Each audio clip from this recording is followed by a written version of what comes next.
Thursday evening. Welcome to another edition of Sideline Junkies Thursday night throwdown. I guess it's a two-man power trip tonight because everybody's on special assignment. You got the Midnight Rider.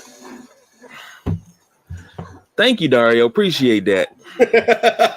Just got sound effects, baby. This is great. You got the Midnight Rider, Ben. Of course, you got me, the big guy, KG, living in the loud house right about now. First and foremost, as usual, how you feeling, brother? Man, I'm good, man. Thursday, one more day left. Get it going, man. Exactly. I'll give you that. Tonight, we got a lot to cover. And, you know, myself, the Midnight Rider, we don't do no overtime, so we don't plan on doing no overtime tonight. Not a really, really great game, I'll say, to get into tonight, but we're going to do what we do with what we got. So, first and foremost, we live here in the DMV. For those that are uninitiated, the DC, Maryland, Virginia area. And to be a part of the DMV, you have to be on a metro line. I don't mean any kind of metro. You have to be a part of the WMATA system. If you're not a part of the WMATA system, you are not a part of the DMV. That is that. And a lot of people say, well, no, DMV was created for people that want to be from DC. Whatever. It's what brings us all together. So we got to talk about this because this is happening in our own backyard and it could be happening right in our face. And that is the Commanders hire Bank of America, ... Now, the question is, does that mean that the sale of the Washington Commanders is imminent by Tanya and Dan Snyder? I'll leave it to you first on that first question, Midnight Ride, and I'll come back with my answer. So I heard a great question earlier today on the radio. They said, like, if you had to put it in terms of field position on the football field, where are you in terms of the sale happening? Of course, being a touchdown or at the goal line, it would be, thinking it's very imminent and it's going to happen soon. So with that said, I'm at the part of we took the kickoff, we took a knee, they put the ball on the 25-yard line. We got 75 yards to go. That's kind of where I'm at on this. And the only reason I say that is because I just don't trust this guy. Like, I just feel like at a certain point, like, I feel like if it's Jeff Bezos that gets that's leading in the clubhouse, like, this becomes Wolf of Wall Street, and you know how he's about to, like, say he's stepping down, and he's like, no, I'm not going to do it. I'm not quitting. And, like, the whole place goes crazy. That's how I feel Dan Snyder might do it. He'll get to, like, the very end of it and be like, nah.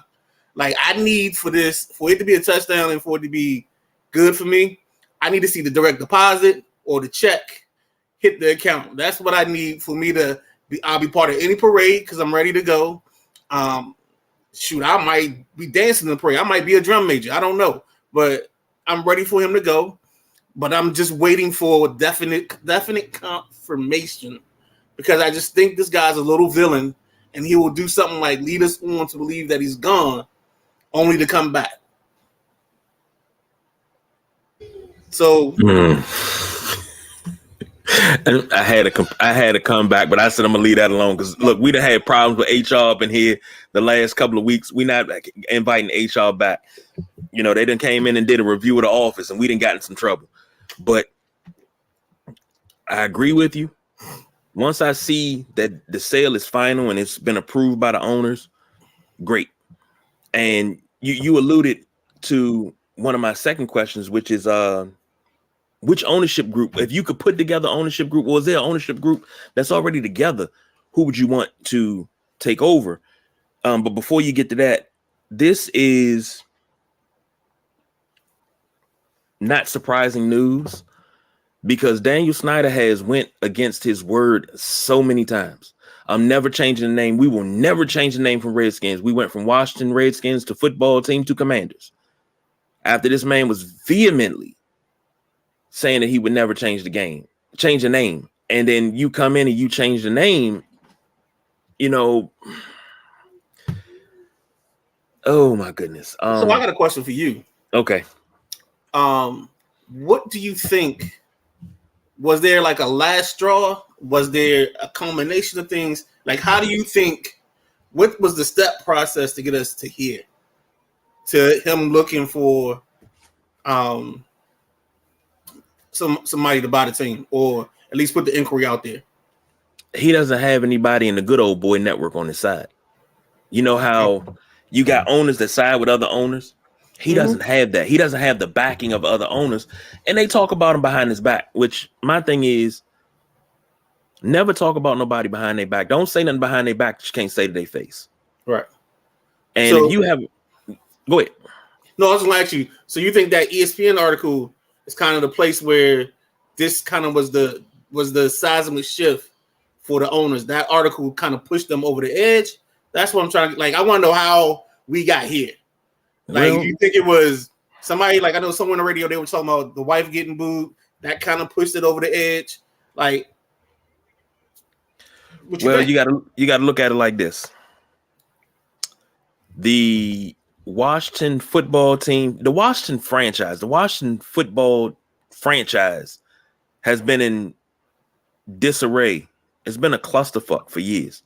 Right. Let's call it what it is. It's been a dumpster fire. When you start getting Congress involved, and Congress is involved yet again with another investigation about financial improprieties, you got owners that are looking like, okay, if they're looking into his books, they're going to come look into my books. We got to get him out of here because he's bringing too much heat on us. So we got to get him out.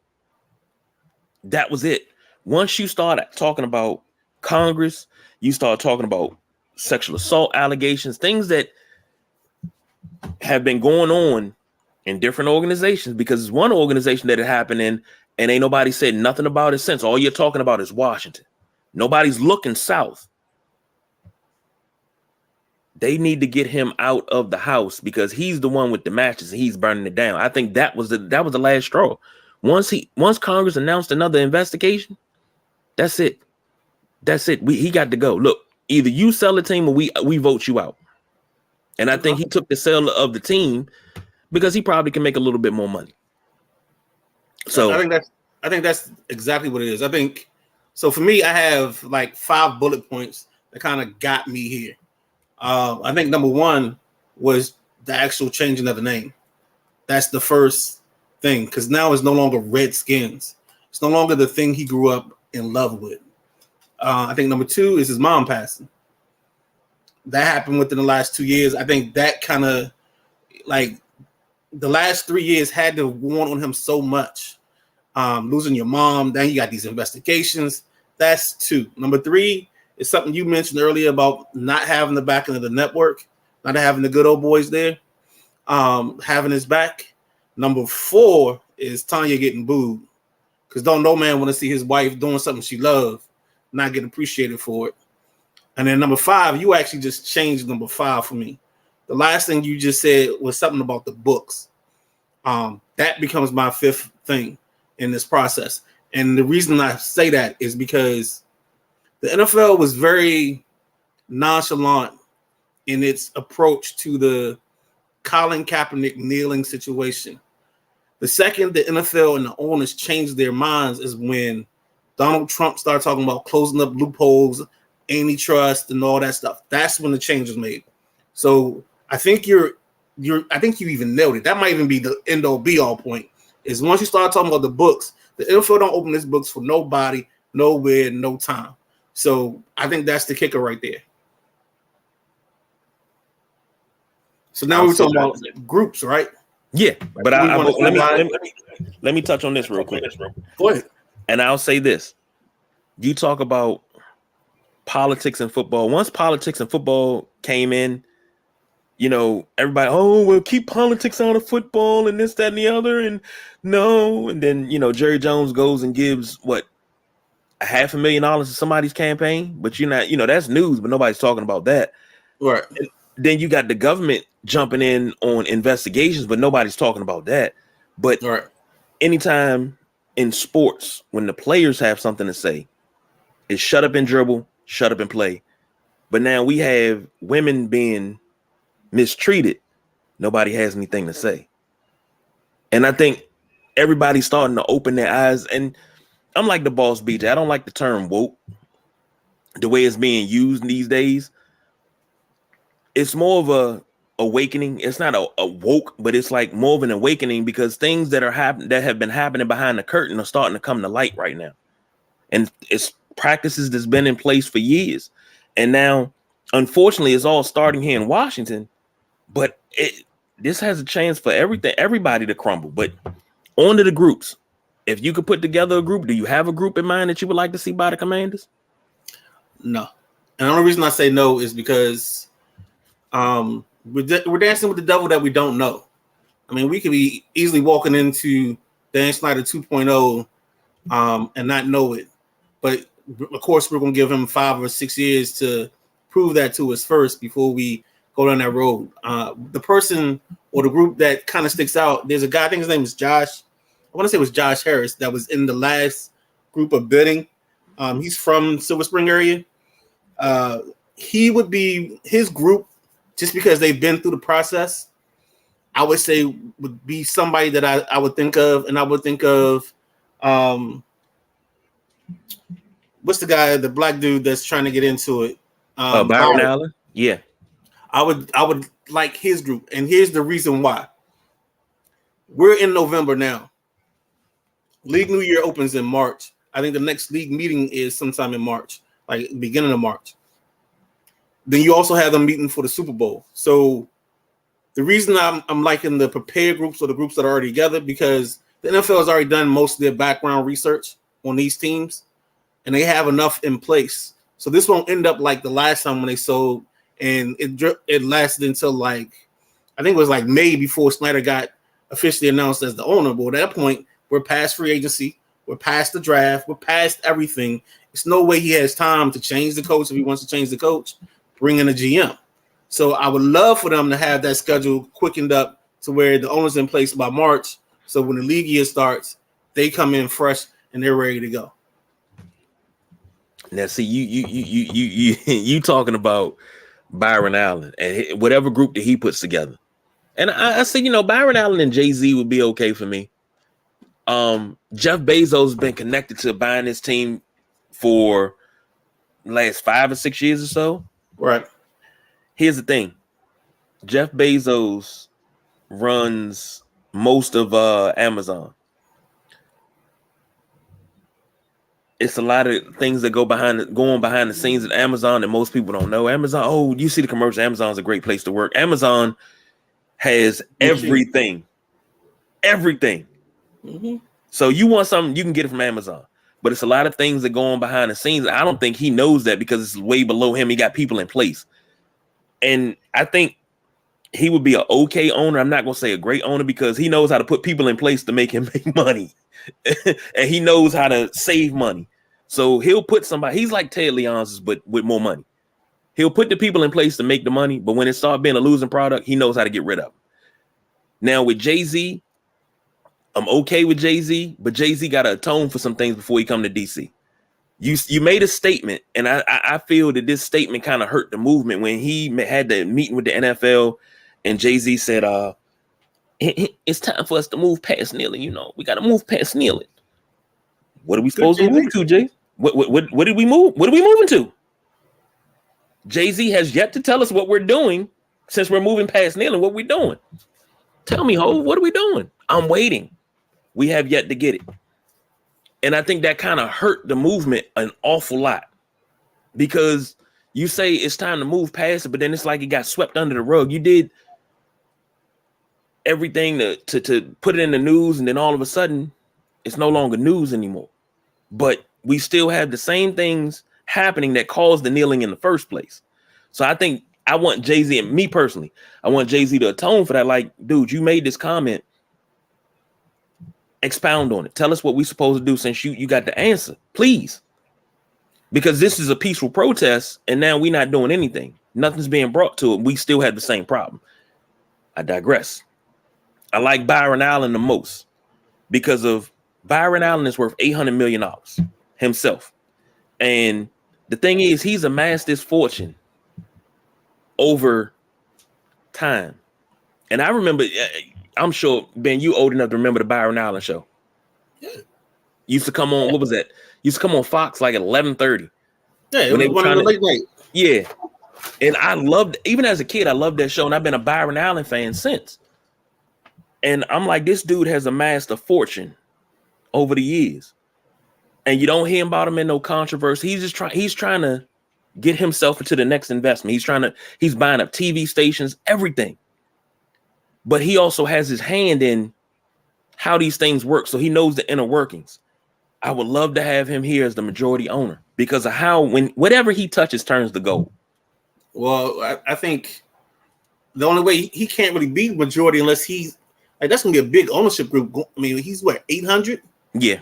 And the talk is this is going to get to 6, maybe 7. Yeah. What, the 700 million? No, the 7 billion. 7 billion. Oh shit. The team. So the Forbes had them evaluated at 5.6. Mm-hmm.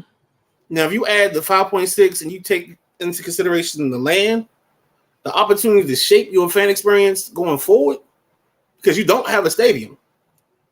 So now you get you're a rich guy or a rich person. All the cities come back to the table to build a stadium because now Dan Snyder's gone. Mm-hmm. I still don't think RFK is an option, but I'll digress on that. Yeah, because it's a whole article out there about it. If you haven't read it, I'll send it to you. It doesn't even matter because I personally feel like the city council is going to be too full of itself to allow it to happen because it's not their idea, their plan, or they didn't come up with it. Between Mendelsohn and company, they'll screw it up. So I'm not worried about it because there's too many people that's on the board that ain't real. They may have grown up in the DMV, but they ain't grow up in DC. That's how I'll leave that. I'm sorry. I love that. It's the truth, man. It's the truth. They might have been in those stands, but still, it's a difference, man. It's a difference when this is your city and that's your team, and you walk in under the bridge up from lot 8 or lot 3 or whatever it is. It's different, man. It's totally different. I would love that experience again. I would love to give Josh that experience, but now I've gone off on a tangent. Bring me back. What you're saying is absolutely true. Yeah, that's what I was saying. So you, as an owner, you get to shape the experience. So I think that number over the evaluation is going to go up because you're creating everything. Mm-hmm. And so you'll get money from the league. You'll get money from wherever you place this stadium, this event. So, and what would a rich person want to do with creating a stadium? Like, you're building something from the ground up, and it's going to have your name on it. And then in 2 years after it has whatever name on it, you sell the rights and you get your licensing rights and you're good to go. And you get your money back too. You start making that money on the back end too. Exactly. But that now, $330 million come in every day on the first day of the season. That's just TV money. Here's the thing. The reason why I say Byron Allen, and I understand he could still be the head of it. I know. But you have other people investing. Just Daniel Snyder has always been talked about before. When he first bought the team, he was talked about as the guy. Oh, what was it? Was it AOL? What was the internet? Yeah, it was AOL. Yep. That's where he made his money at. AOL. Oh, Daniel Snyder this, Daniel Snyder that. But he had a whole investment group of guys behind him, and he slowly started buying those people out over the years. And he bought the last few out last year. Well, and that was the issue too, because they were complaining about not getting their dividends, not getting their shares, and things like that. So I think that one bit of information kind of makes me think that this is all or nothing. Either he's selling or he's not. There's no in between where he's getting investors because nobody's gonna want to get in bed with that. And if you do, you're crazy. Yeah.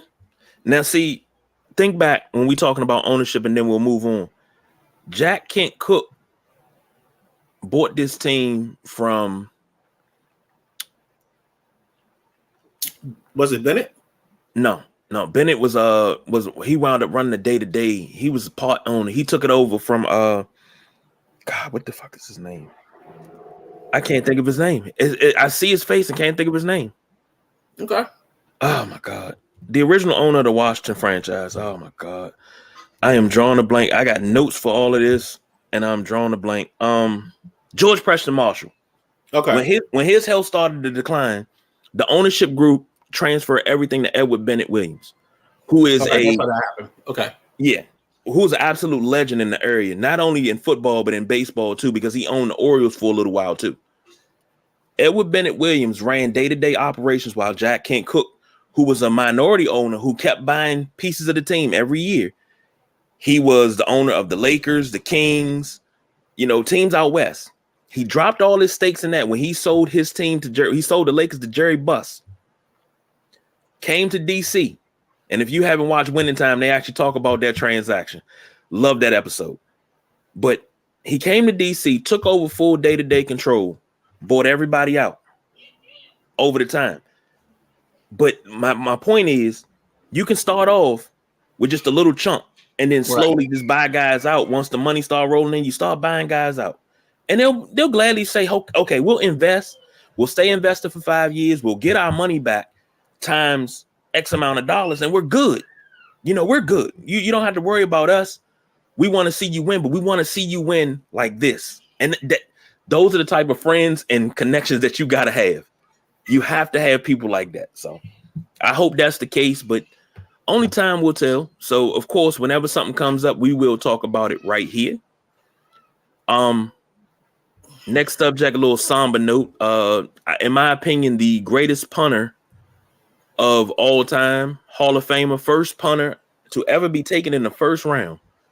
This gentleman right here, come on now. Mr. Ray Guy passed away at the age of 72. A lot of people credit him with the institute of hang time in the NFL. And they always say Ray Guy didn't punt for distance. He punted because you couldn't return it. And you made a great point. You put up a quote from Bum Phillips about him putting helium in the ball because he would hang punts.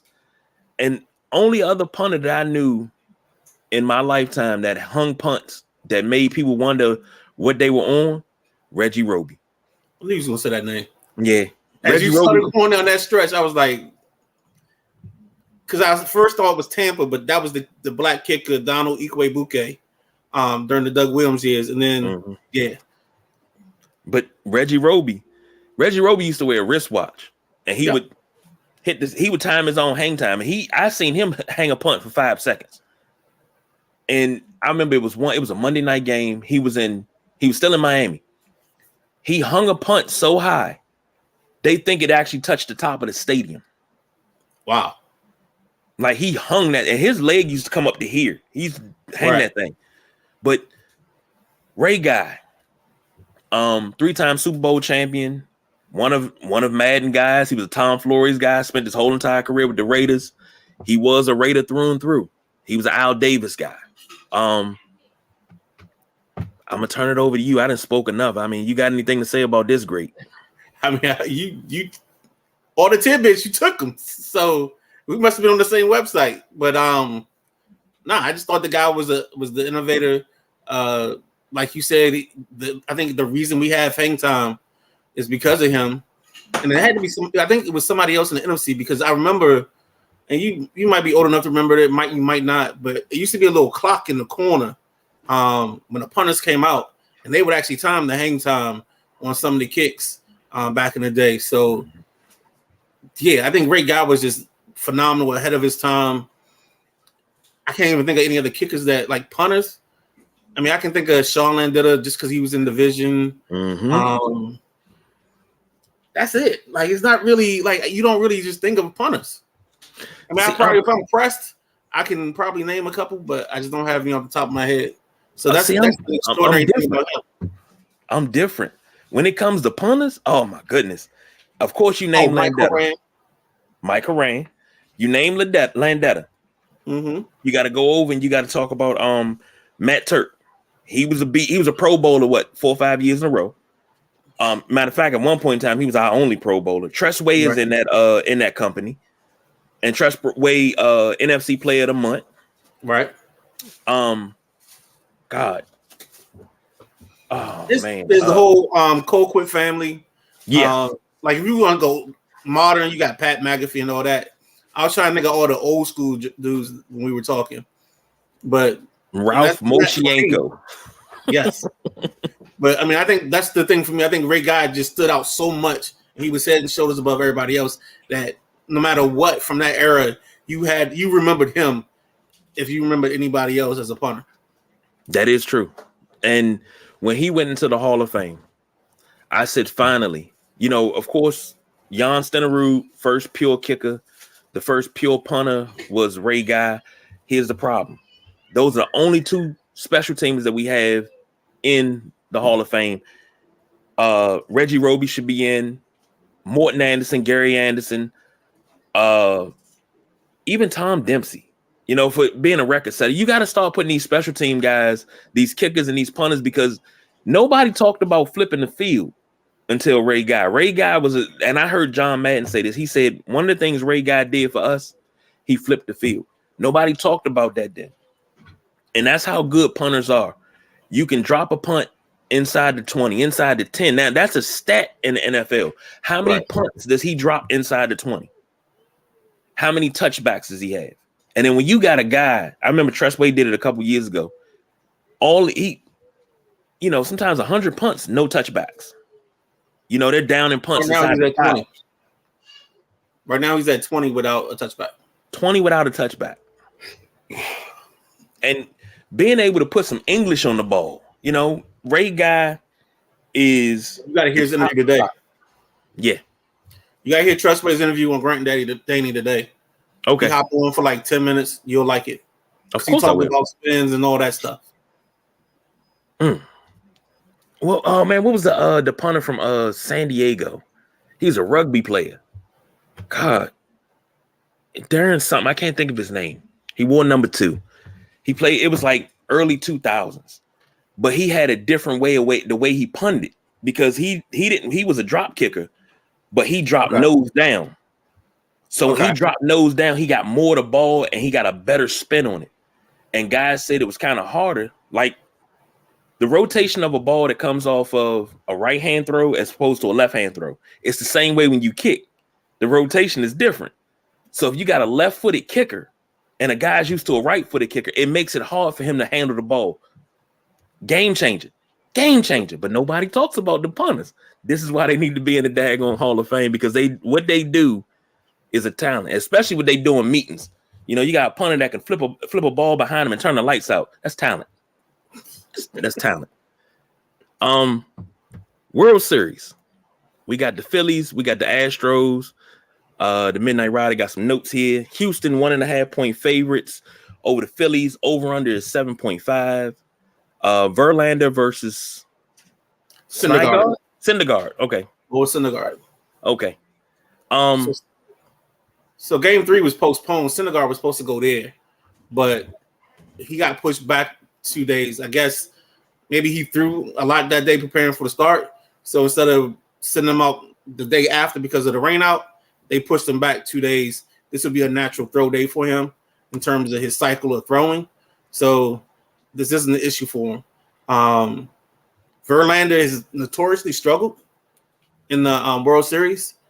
So I think you would take the over. I would take the over in this because Houston's gotten out to, I think, 3 straight 5-0 leads, or it's been a 5-0 lead 3 times in the series already.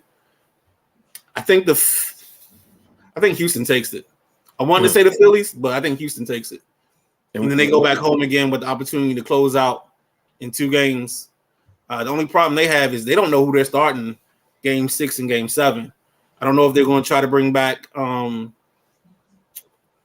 Javier, or if they're going to bring back I know Framer Valdez might come back to game 6. But it's going to be interesting how they figure out that rotation. But Dusty's got to be, if he wins tonight, game 6 and game 7 have to be an all hands on deck type of game. Short days rest and everything. Just let it go. Now, let me ask you this. Did you see the video with Bryce Harper talking to, I can't remember the player's name. I've watched the video 3 times, and he said something to him in the on-deck circle about a pitch that was being thrown. And he went out there first pitch and knocked that thing out the park. So the story, if I know what you're talking about, I haven't seen the video, but there was a clip where they showed Lance McCullers pitching, and his leg extension or the way he brings his leg up on a fastball as opposed to an all-speed pitch. Like there's a height difference. Like on certain pitches, his leg only comes up to his hip. Other times, his leg comes up to his elbow. And that was kind of the tip or the thing that they were saying he was tipping his pitches. So that's what I think the Phillies do. In baseball, you always do that. That's the whole point of having those 25 guys sitting on the wall, paying attention, is because you want to pick up a tip. You just need that one thing, even if it don't mean nothing and it's not real. It's real to you, and you gonna have confidence thinking that you picked up on something. Mm-hmm. I agree. Now, Dusty Baker. God daggone Dusty Baker. I've been a Dusty Baker fan for I don't know how long, maybe since he was with the Giants. You know, I didn't really see him as a player. I wasn't really into baseball that heavy as a player. To watch him as a player, but when he was with the Giants, I was a big fan of his. And to have him here in Washington, and I was upset that he didn't get that World Series title here. It's like teams never get it with Dusty, and then they win after he leaves. And I hate that because he put together good squads. I mean, Dusty's one of the winningest managers in baseball. His only problem is the small details. Dusty does the small details a different way. His small details are, say you from a certain city, well, you're starting that night if you're an everyday player. You're gonna get a start. You know what I'm saying? You might start play that whole series in different positions because that's your hometown, and he figures your family will come see you play. Dusty will give you days off on your birthday. Like he's the ultimate caretaker of the small things. The only problem for me with Dusty is there's small things inside of a baseball game that because he's old school, he doesn't make changes early enough. So I thought he stuck with Verlander too long in game one. He should have got him out. And then that would also give him the opportunity to bring Verlander back. Maybe his natural throw day would have been game 3. So maybe you bring him back for 20 pitches in an inning in game 3 or game 4. And then boom, you let him come back on a regular rest and maybe pitch game 5. Stuff like that. Little things inside the minutia of the game. So that's why I think Dusty loses things. There were a couple times I think he went to Max and they got robbed in that Cubs series when he was here because there was 3 plays where the umpire just totally let them down. So that's another issue, and I'm not gonna go too far into details of that. Well, let me ask this question before we move on to our final topic. Dusty's son, he's still right. He's still in the Washington farm system, correct? Yeah, he's actually playing this year in the Arizona Fall League. He's going down to play some winter ball or fall ball in Arizona. He's probably going to he'll probably be the kind of guy that he comes to spring training. He'll get 7th, 8th, 9th inning at bats maybe. And then that's about it. And then he'll go down to whatever AAA squad or AA squad he's playing with. But they might give him at least a look to see what he looks like against regular competition. And I bring that up because talking about Dusty in San Francisco, and I remember that was the little kid that was the bat boy that almost got ran over. They had to pull off the base path. That's the little boy. We watching him as a grown man. That's the little boy. You know the story behind that, though, right? Not the full story. I remember watching. I don't know the story. So Dusty was diagnosed. I think he was diagnosed with some kind of ailment. I don't know if it was cancer or whatever. I don't want to speculate that part. But he wasn't feeling good. And because he was on the road so much, it was only really the time he was getting to spend with Darren. Dusty's mom actually calls him before the game and says, "Don't let him be the bat boy." But because Dusty was so in the moment of just spending time with his son and not knowing how much time he would have, he did it anyway. So of course the kid runs out. JT Snow paying attention, grabs him, and hauls him out of the play. But that's kind of the backstory behind how we got to that point. Really? I never knew that. Dusty's like the Forrest Gump of baseball. No, seriously. So Dusty's in the on deck circle when Hank Aaron hit 755. Dusty hits the game-winning RBI to win the Dodgers their World Series, I think. I think that was 80 or whatever. 81. Dusty's there for Bonds 755. I mean Bonds home run streak and his 7 breaking a record. Dusty's here for Bryce Harper's MVP season. It's just a lot of stuff in baseball, period. And then even to the point where I think one of his best friends in baseball is cool with Obama. And after Obama became president, Obama actually called Dusty, and Dusty was like, "How you get my number?" I'm sorry, I got too much Dusty facts. Like I literally watched a show on him like 2 days ago. Well, apparently, according to American Dad, Dusty Baker invented the high five. And, that's what Klaus said. But that's one of my favorite American Dad episodes as well. Because it's involving Dusty Baker. 2 things before we get out, because I know we gotta get to the next topic.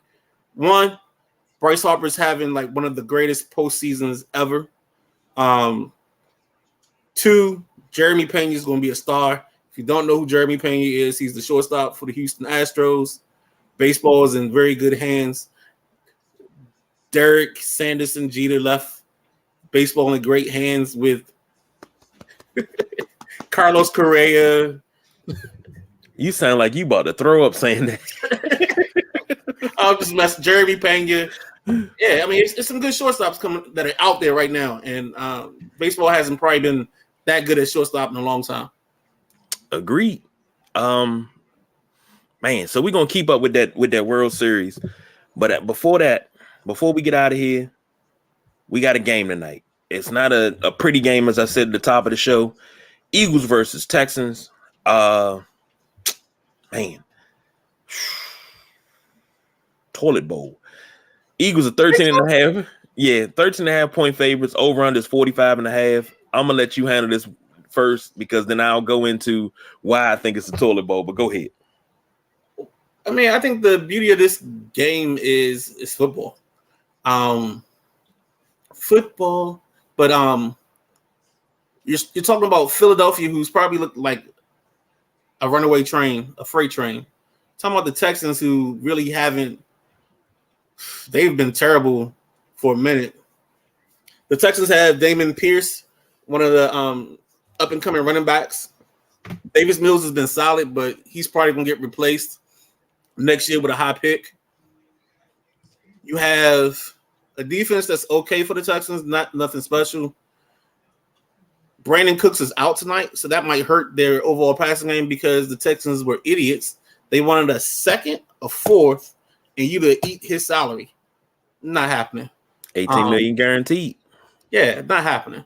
So for some reason, this is probably the worst run franchise in the league in terms of transactions. Oh, we're 2, but they're number 1. I didn't know anybody was worse than us, but okay. They're number 1. I mean, if you think about the Deshaun Watson thing and how they facilitated some of that, and there's more, like, yeah, they're number 1. Trust me. And they wear it proudly. They got the foam fingers to go with it. Philadelphia, I mean, it's just a dynamic offense. You got Devontae Smith, one of the fastest guys, quickest guys maybe in the league. You got the monster A.J. Brown. I don't know how Tennessee didn't back up the Brinks truck on that. I like Treylon Burks, but he ain't A.J. Brown. And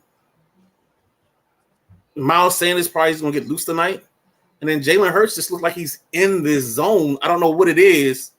I knew he wouldn't be a first-round guy, and I argued with people about that, but I thought he was going to be solid. But he's actually exceeded my expectations just with his work ethic, just from what I've seen, what I hear about him. So I'm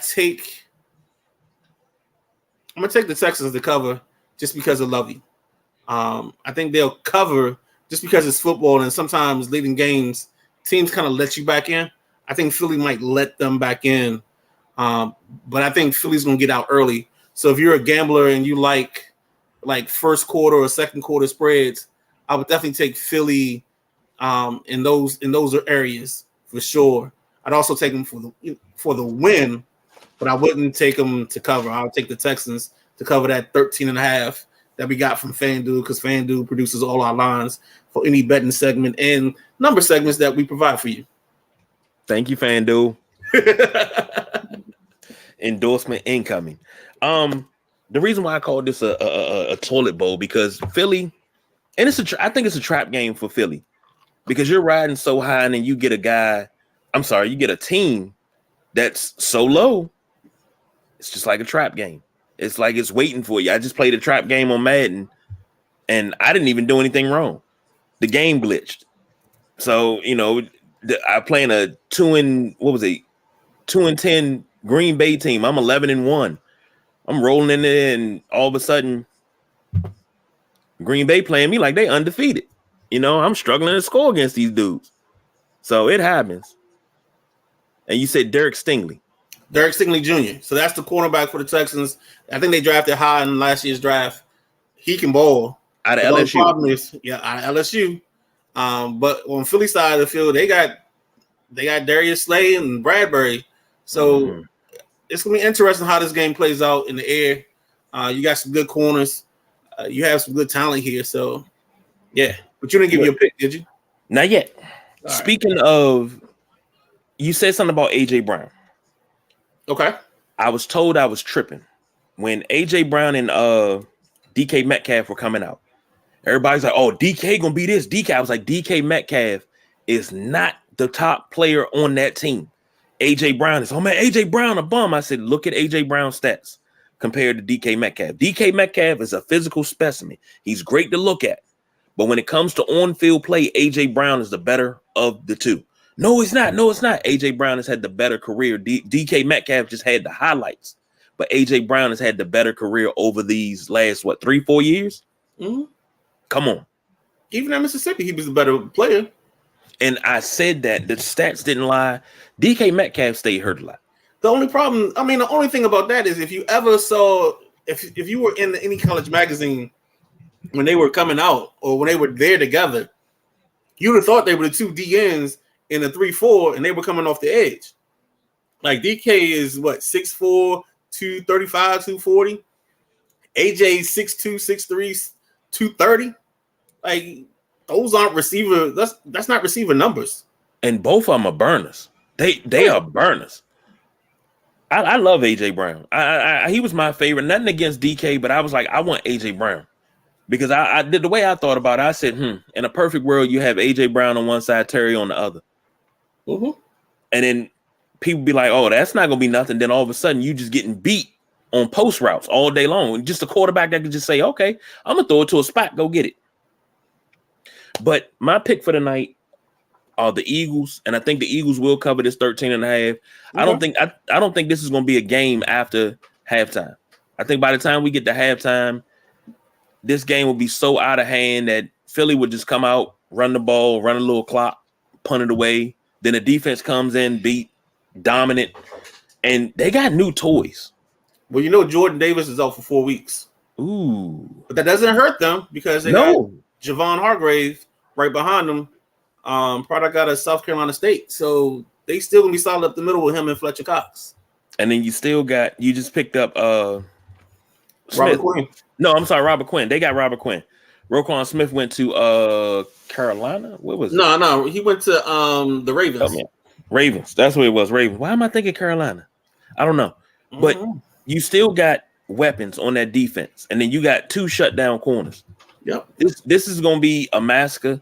Hopefully, for my sake of my sanity, it's a Thursday night massacre so everybody can stop talking about the Monday night massacre because I keep seeing videos. I saw videos about that all last week. Oh, Michael Vick did this on the first play. Dog, I lived it. I watched the whole entire game, went to bed sick. I think I called out to work the next day. I was so sick. Here we go. My man, LaRon Landry, puffing his chest out. Yeah. I love the Dirty 30, something terrible.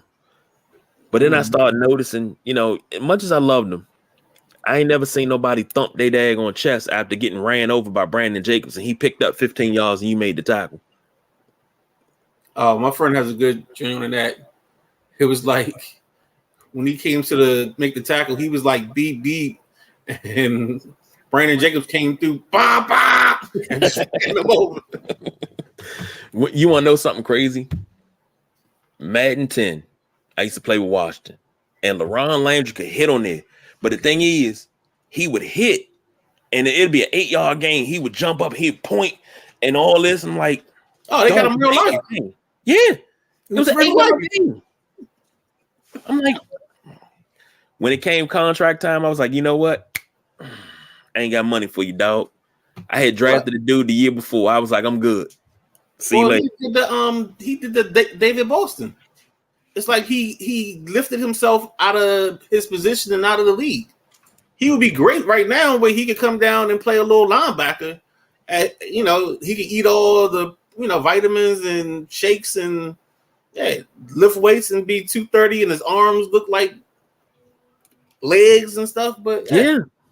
And that was the problem with him as a player. It's like you got so swole, and then he failed when he went to the Jets. He failed a couple random drug tests, and you got so swole you couldn't turn. But he had a problem with his Achilles. Did he tear his Achilles or what was it here? I don't remember what happened, but they never said really what it was. But like I said, it was him and David Boston, two guys that were too yoked up to play their position after a certain time period. That is true. And if that's what you want to do, you want to be a bodybuilder, have at it. But I need you to play safety. And I realized watching LaRon Landry that Sean Taylor covered up a lot for him. He was their racist. See, the problem was instead of them going and drafting a free safety, they just tried to move him over to free. He was nobody's free. He couldn't cover he was fast, but he couldn't cover the ground because he didn't have. I'll say the word. Mike Mayock says he didn't have oily hips. He didn't have his hips were too stiff. Blah blah blah. I know this sounds so terrible, but that's what it was, man. You know what? It was a guy that I used to work with. We used to call him Coach because he was a coach. But he used to say that I was like, AJ Hawk gonna be like the best linebacker coming out of draft. He's like, AJ Hawk ain't got no hips. He can't turn. AJ Hawk ain't got no hips. Yep. And I was like, what? He said, watch AJ Hawk when he dropped back in the coverage. He got no hips. He can't move. And I started watching. I said, oh my God, I never noticed that. He taught me something different that day. But the thing is, they tried to insert and I love Reed Doughty. Reed Doughty, when he didn't re-sign here, my heart was so hurt. And he just decided to retire. I said, Reed Doughty got something that nobody else on this team has, and that's heart.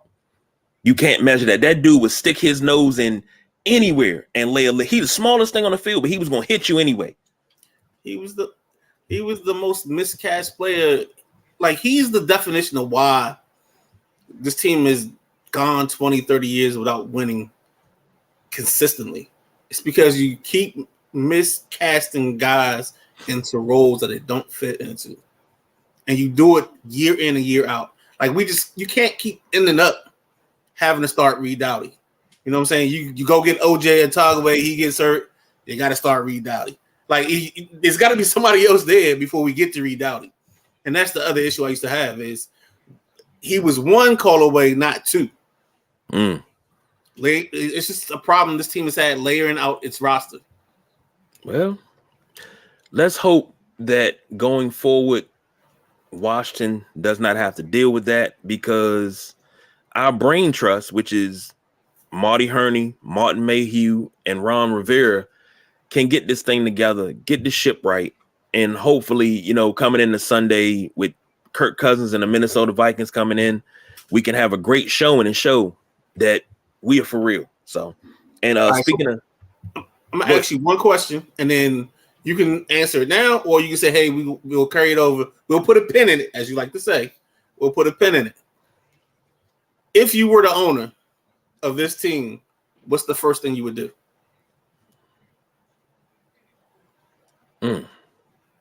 Now that's a pinnable question because I know I caught you off guard. So we can put a pin in it. Yeah, Bring it back on Sunday. You might want to write it down. Yeah, let me write that down.